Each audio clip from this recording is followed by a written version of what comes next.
আমি যখন মালয়েশিয়ায় পিএইচডি করি, আমার শেষ বর্ষে দেখলাম মিজানুর রহমান আজহারি আসলেন। উনি তখন ওখানে আন্ডারগ্রেড শুরু করলেন, পরে পিএইচডি করলেন। ইউসি স্কলার হয়ে আসছে, আল্লাহ আজহার ইউনিভার্সিটি গিয়েছে বাংলাদেশ থেকে। তারপর Islamic, so many Islamic scholar international Islamic ইউনিভার্সিটিতে। শুধু বাংলাদেশ না, ওয়ার্ল্ড ওয়াইড। আমরা তো সোশ্যাল সায়েন্স, আমরা অন্য ডিপার্টমেন্টে, ওখানে মেডিকেল রয়েছে, ইঞ্জিনিয়ারিং রয়েছে, সব রয়েছে, প্রত্যেকটা ডিপার্টমেন্টই ভালো। কিন্তু ওয়ার্ল্ডের 1 নম্বর হচ্ছে সেখানকার ইসলামিক সাবজেক্টগুলো। চিন্তা করেন, আমরা তো এটা করতে পারতাম। তা আমাদের এটা করতে হবে। করতে হলে কি করতে হবে? We need the scholar to make a scholar. আপনারা যদি স্কলার হয়ে টিচিংয়ে না আসতে পারেন, তাহলে আমরা স্কলার তৈরি করবো কিভাবে? Am I right?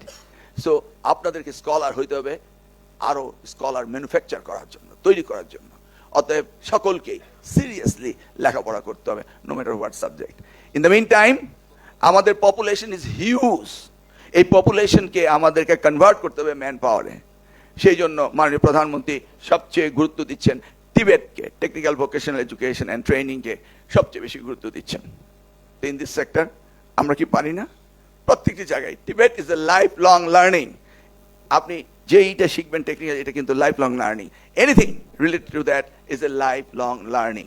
তো ইনশাল্লাহ আমরা আপনাদের এই কোর্স কারিকুলামের ভিতরে আমরা এই ফাজল কামেল দাখিল আলেম যেগুলি আমাদের রয়েছে, এই মাদ্রাসা সেক্টর, ওখানে আমরা এই আস্তে আস্তে টিবেট ইনক্লুড করব। এবং সেই জায়গাতে আমাদের সায়েন্স, আর্টস, কমার্স সবই রয়েছে। এখন we need to include more Tibet. আর যারা ইসলামিক অ্যারাবিক ইউনিভার্সিটির আন্ডারে, it's just a management, but